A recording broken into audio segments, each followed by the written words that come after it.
आपके एग्ज़ाम में आदर्शवाद, प्रकृतिवाद, प्रयोजनवाद और यथार्थवाद, इन चारों में से एक आपके एग्ज़ाम में 15 अंकों का पूछा जाता है। इसलिए आपको चारों वाद पढ़ने होंगे। इस वीडियो में हम पढ़ेंगे आदर्शवाद से आप क्या समझते हैं, आदर्शवाद का अर्थ और आदर्शवाद की परिभाषा। आदर्शवाद के अनुसार शिक्षा के उद्देश्य, आदर्शवाद के अनुसार शिक्षा के लक्ष्य और आदर्शवाद के अनुसार शिक्षा का संप्रत्यय यानी अवधारणा। और आदर्शवाद और पाठ्यक्रम, आदर्शवाद और शिक्षण विधि।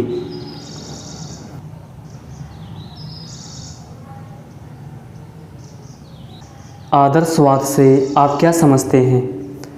आदर्शवाद एक प्राचीनतम विचारधारा है। पाश्चात्य दर्शन में प्लेटो इसके प्रतिपादक माने जाते हैं।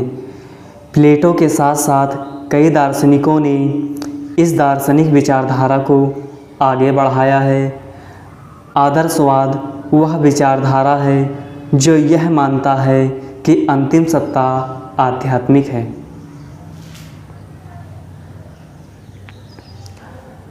आदर्शवाद का अर्थ और आदर्शवाद की परिभाषा। आदर्शवाद अंग्रेजी भाषा के आइडियलिज्म का हिंदी रूपांतरण है। आइडियलिज्म दो शब्दों से मिलकर बना है, आइडिया प्लस। आदर्शवादियों का मानना है कि पूरा जगत भौतिक नहीं बल्कि आध्यात्मिक है।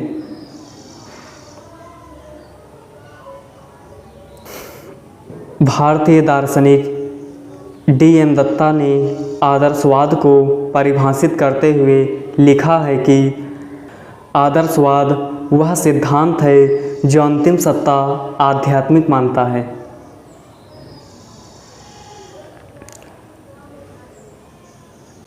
हेंडरसन के अनुसार आदर्शवाद मनुष्य के आध्यात्मिक पक्ष पर बल देता है।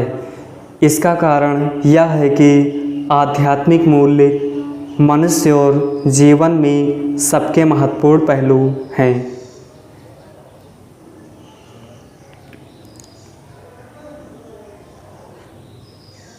आदर्शवाद के अनुसार शिक्षा के उद्देश्य। नंबर 1, व्यक्ति का उच्चतम विकास या आत्मानुभूति। आदर्शवाद में मानव व्यक्तित्व को ईश्वरीय कृति माना गया है। इसलिए जीवन का सर्वोच्च लक्ष्य व्यक्ति का उच्चतम विकास तथा स्वानुभूति है। दूसरे शब्दों में व्यक्तित्व में निहित शक्तियों का पूर्ण विकास स्वानुभूति है। आदर्शवादियों के अनुसार मानव जीवन का लक्ष्य यही है कि वह अपने वास्तविक स्वरूप को पहचाने और उसकी अनुभूति करे।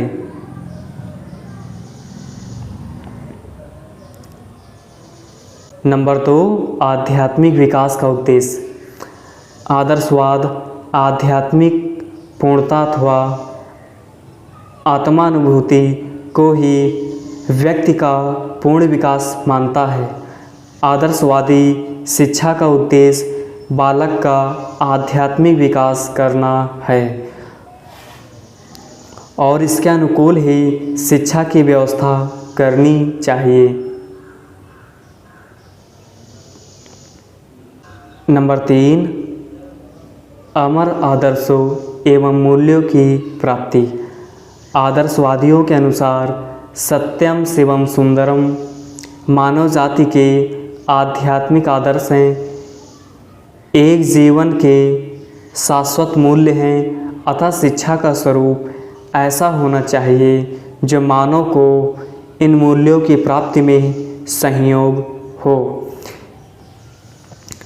इस आदर्श के लक्ष्यों को ध्यान में रखकर मनुष्य सत्य को जानता है और असत्य से दूर रहता है।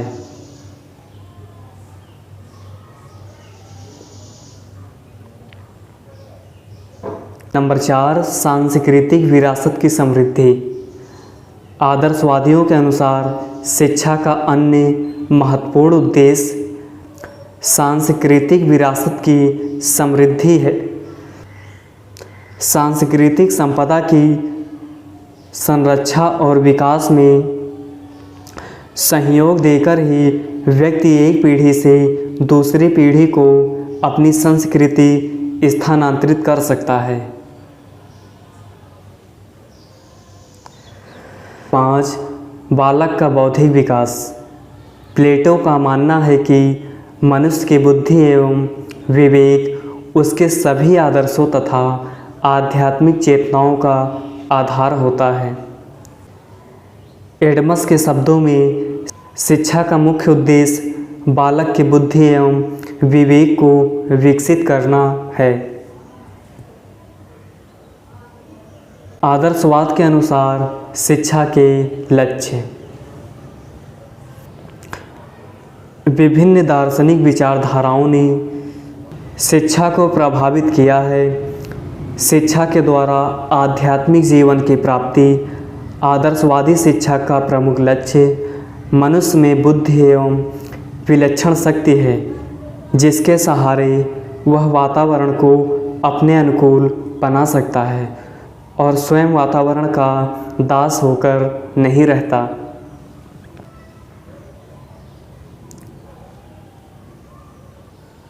आदर्शवाद के अनुसार शिक्षा का संप्रत्यय। आदर्शवाद शिक्षा को ज्ञान और प्रक्रिया दोनों रूपों में मानता है। प्राचीन दार्शनिक प्रायः शिक्षा और ज्ञान में भेद नहीं मानते। प्लेटो के अनुसार शिक्षा मनुष्य के शरीर और आत्मा को पूर्णता प्रदान करती है। हर्बर्ट स्पेंसर ने बताया है कि शिक्षा वह प्रक्रिया है जिसके द्वारा गुणों की प्राप्ति होती है।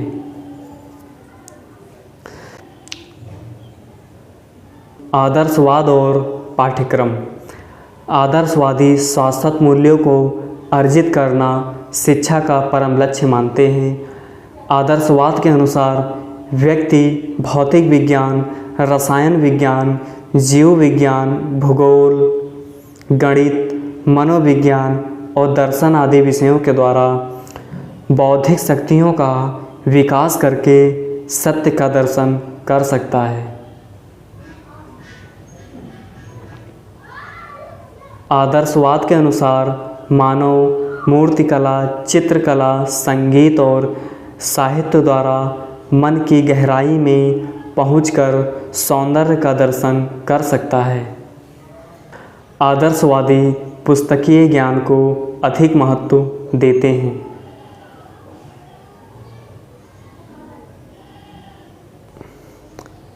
आदर्शवाद और शिक्षण विधि। आदर्शवाद मानता है कि शिक्षण विधि साधन है, साध्य नहीं। आदर्शवाद व्याख्या विधि को भी उचित समझते हैं।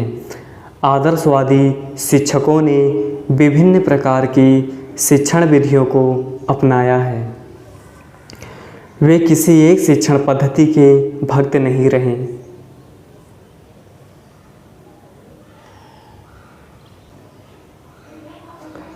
सुकरात ने प्रश्नोत्तर विधि को, प्लेटो ने संवाद विधि, अरस्तु ने आगमन एवं निगमन विधि, हीगल ने तर्क विधि और हर्बर्ट स्पेंसर ने निर्देशन विधि को अपनाया है।